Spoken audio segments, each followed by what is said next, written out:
Sir అంటే కొడుకుల్ని introduce చేయటం వేరు సార్. అదేదో వారసత్వంగా తీసుకొస్తాం. బట్ డాటర్స్ దగ్గరికి వచ్చేసరికల్లా చాలామంది ఆలోచిస్తారు. అంటే ఈ ఫీల్డ్ అన్‌సర్టెనిటీ ఉంటుంది. అంటే లాట్ ఆఫ్ కాంపిటీషన్ ఉంటుంది. మనకి అప్రిషియేషన్స్‌తో పాటు ఎంతో కొంత క్రిటిసిజమ్స్ కూడా ఫేస్ చేయాల్సి ఉంటుంది. ఇవన్నీ మీరు ఆలోచించారా? మీరు ఐశ్వర్య గారిని లాంచ్ చేస్తున్నప్పుడు? అదే సార్, బయట అలాగే అనుకుంటారు జనం. నేను అలాగే అనుకుంటే వాళ్ళకి నాకు డిఫరెన్స్ ఉండదు. Great sir. ఆ, గ్రేట్. ఎందుకంటే నేను సినిమా ఇండస్ట్రీలో 46th ఇయర్ ఇప్పుడు. సో ఇక్కడ ఏం జరుగుతుంది నాకు బాగా తెలుసు. తర్వాత మంచి చెడ్డ అనేది అన్ని చోట్ల ఉంది. సినిమా ఇండస్ట్రీలో మాత్రం ఉండదు. Yes sir. ఎక్కడ ఎక్కువ ఫోకస్ చేస్తారు. ఎక్కడికి వెళ్ళినా మంచిది ఉందండి. మీరు ఒక హాస్పిటల్కి వెళ్ళండి, ఎగ్జాక్ట్లీ. మంచిది ఉంది అక్కడ, True. చెడ్డదు. అలాంటి క్యారెక్టర్స్ కూడా ఉంటారు. ఎక్కడికైనా వెళ్ళండి, ఎనీ వాక్ ఆఫ్ లైఫ్ అన్ని చోట్ల కూడా మంచి చెడ్డ ఉంటుంది. మనం ఎలా ఉంటామో అలా ఉంటుంది ప్రపంచం.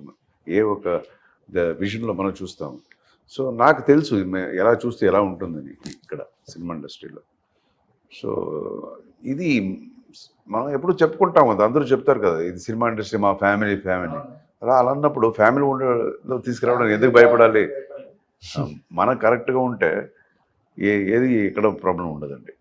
సార్ చాలా తక్కువ మంది ఉంటారు సార్ యాజ్ ఎ డైరెక్టర్గా సక్సెస్ కొడుకునే తీసుకురావాలి, అవును. అమ్మాయిని తీసుకురాకూడదు అనేదంతా కొంచెం బయాస్గా ఉంటుంది నాకు. ఒక జనరేషన్ బ్యాక్ వెళ్తే మనకి కృష్ణ గారికి ఇదే ప్రాబ్లం వచ్చింది. కృష్ణ గారి అమ్మాయిని ఇంట్రడ్యూస్ చేస్తున్నప్పుడు వాళ్ళ ఫ్యాన్స్ నుంచే అపోజ్ వచ్చేసి పాపం ఆయన ఆపేశారు. లేకపోతే మహేష్ బాబు గారి కంటే మంజుల గారు ఇంట్రడ్యూస్ అవ్వాలి. ఓకే. సో కానీ ఇప్పుడు మీ అంటే ఆలోచన మారుతుంది, అన్నీ మారుతున్నాయి. మీరు రావాలనుకుంటే ఏ ఫీల్డ్లోకైనా రావచ్చు. అది సినిమా ఫీల్డ్ అయినప్పుడు మనం నో చెప్పకూడదు కదా.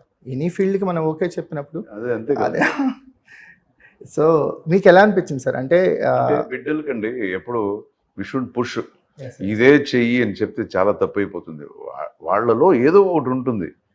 కొంతమందికి డాక్టర్ అవ్వాలని ఉంటుంది, కొంతమందికి ఒక వేరే ఏదో చేయాలని ఉంటుంది. మనం లేదు నేను ఇంజనీర్, నువ్వు ఇంజనీర్ అవ్వాలి, నేను టీచర్, నువ్వు టీచరే అవ్వాలి అంటే వాడేదో ఒక మంచి యూనో స్పోర్ట్స్లో ఫుట్బాలర్ లేకపోతే క్రికెట్ హీరో అవ్వాలని అనుకుంటాడు. ఆ స్కిల్ ఉంటుంది. మనం వేరే చోట్ల ఎక్కడో వాళ్ళని పుష్ చేసేస్తాం. అది కాకుండా మీకేం కావాలి దానికి మేము